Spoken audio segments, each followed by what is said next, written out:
Sporti shkodran dhe i shqiptar kanë humbur një prej emrave të spikatur, legjenden e Portës, Paulin Dojën, një nga figurat më të shuara të historisë së futbollit shqiptar dhe veçanërisht të klubit Vllaznia. Ai mbylli syt në moshën 80 vjeçare. I lindur në Shkodër me 19 dhjetor 1945, që në moshë të re nis të merret me futboll duke spikatur. Në moshën 20 vjeçare, Paulin Doja do të fitonte Kupën e Shqipërisë me ekipin e Vllaznisë, pikërisht në vitin 1965. Më pas do të dërgojë ushtar në Skrapar dhe do të rikthehej në Shkodër për dhënë kontributin e tij në fitimin e titullit kampion dhe Kupës së Shqipërisë në sezonin 1971-72.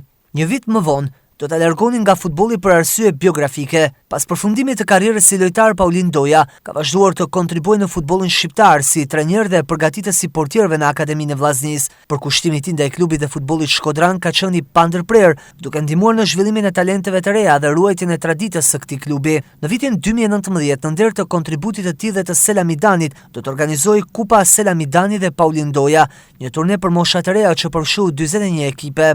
Paulin Doja është gjithashtu i njohur për deklaratën e tij, Vllaznia është jeta ime, duke shprehur lidhjen e thellë emocionale me klubin dhe qytetin e Shkodrës, lidhje e fortë që mbajti deri në momentin që mbylli syt. Për ndarjen nga jeta të Paulin Dojës, reagoi edhe presidenti i Federatës Shqiptare të Futbollit Armand Duka.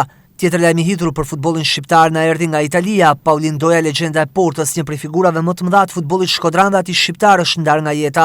Mjeshtri i madh, një ikonë e vërtetë e sportit, i ka dhënë shumë futbollit si lojtar për shumë vite, më pas si trajner, duke lënë pas një trashëgimi të çmuar për brezat, një personalitet i madh i cili ka dhënë një kontribut të pashlyeshëm për Vllaznin dhe për futbollin ton. Në emrin tim dhe të Federatës Shqiptare të Futbollit, i shpreh ngushëllimet më të sinqerta familjes Ndoja, të afërmve, miqve dhe gjithë komunitetit sportiv shkodran për këtë humbje të madhe. Kujtimi do të mbetet gjithmonë i paharruar, u presh në paqe, legjend, shkruan presidenti Duka.